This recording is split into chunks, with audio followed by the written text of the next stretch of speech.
I think Dr. Parker dropped my bio with a bunch of others and kind of got a lot of things mixed up, but I think for the most part, he got most of it right.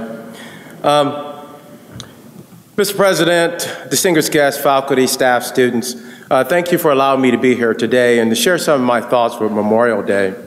But before I start, I'd like to see, can anyone tell me the percentage of the American population that is served in our nation's military today? Can anybody tell me that?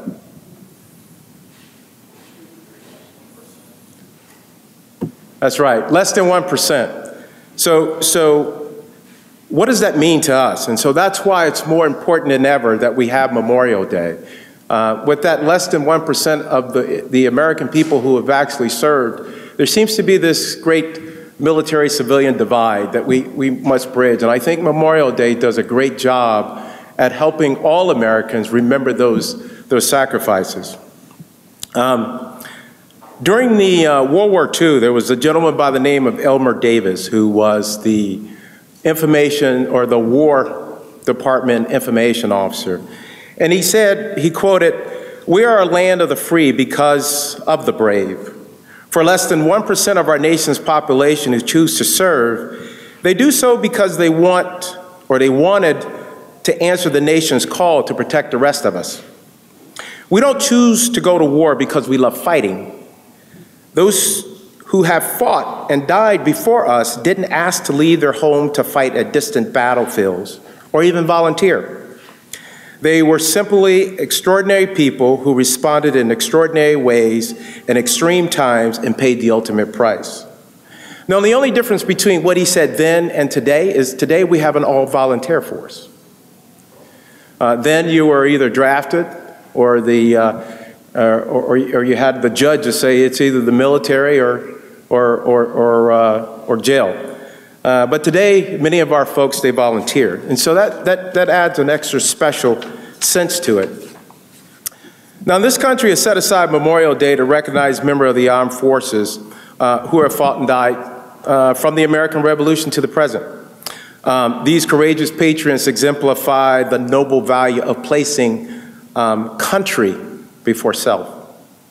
So last week, now, I had the privilege of supporting the local community events of the arts, where I saw a few quotes that I thought actually did a really good job of capturing the true essence of these courageous individuals who put country before self. And one of the quotes was, "Liberty will look easy by and by when nobody dies to get it." Now, these are the words from George Washington at Valley Forge.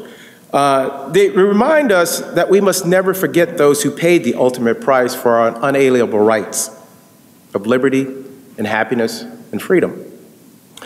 Another quote taken that day, or another quote that I saw that day, was taken from Abraham Lincoln's letter to a brave mother who had lost her 5 sons during the Civil War.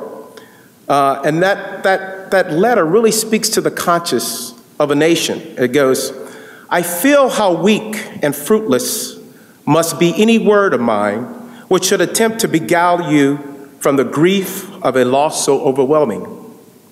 But I cannot refrain from tendering you the consolation that may be found in the thanks of the republic they died to save." Now, many of you know, again, Memorial Day was established as Declaration Day in honor of those who have paid the ultimate sacrifice during that Civil War. In 1971, it changed, and Memorial Day has been an occasion to memorialize all who have died in the defense of the nation and our American way of life. Now, throughout our nation history, that great sacrifice has always been required to protect our democratic principles. Now, this commitment to liberty continues on. And so after the Civil War, after the Korean War, we continue these things. And so that commitment to liberty is ongoing. And I think during the inauguration address in 1961 of President John F. Kennedy, it reemphasizes to a new generation of folks this commitment that the country has to freedom and the price that our soldiers and sailors and airmen and Marines pay for that freedom. He goes, "We dare not forget that we are the heirs of this first revolution, proud of our ancient heritage and unwilling to witness or permit the slow undoing of human rights, to which the nation has always been committed. Let every nation know, whether it wishes us well or ill, that we shall pay any price, bear any burden, meet any hardship, support any friend, oppose any foe to assure the survival and the success of liberty." That's what we're fighting for. That's what these brave men and women died for.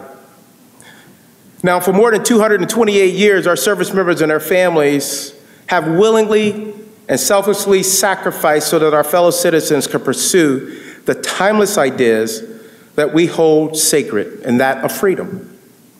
Such sacrifices continue today, as we have forces that are forward deployed around the globe in harm's way. And in the last year, many of our fellow service members have made the ultimate sacrifice. Again, while mere words cannot express the pain of their loss, there is solace in knowing that their heroism has ensured our nation's security and continues to advance our ideas of freedom. Now, on the base, we have a fitness center named after Staff Sergeant Earl Daniels, Jr., who was stationed aboard the Marine Corps Logistics Base Albany during the Vietnam War. He paid the ultimate sacrifice. He was awarded a Bronze Star with a Combat V for his meritorious service in connection with his operations against the Communist forces in Vietnam. Closer to home, 35-year-old Staff Sergeant Robert Goodwin. He was a 15-year Army Green Beret right here from Albany, Georgia. He died in a mortar attack on September the 20th, 2004, while serving his third tour in Afghanistan. He was the second Georgian killed in Afghanistan since U.S. military action started in 2001.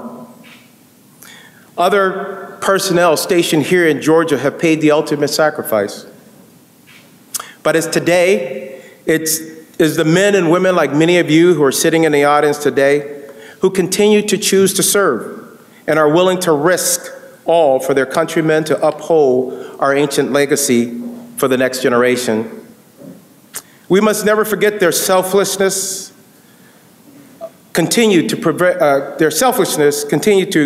preserve the legacy of freedom that we gather strength from. So, as I conclude, I know that many of us go out for Memorial Day because it signals a time, like Dr. Parker said earlier, the beginning of summer, a time to enjoy leisure activities, time to travel, time to spend quality time with family and friends. But I ask, as you enjoy these opportunities, take a pause, pay a moment of tribute to those heroes who died to bring about this freedom. I would also, this weekend, I would encourage you all to join with your fellow Americans on that special day to reflect on the meaning of those sacrifices.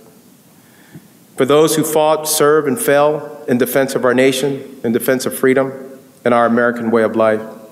Thank you.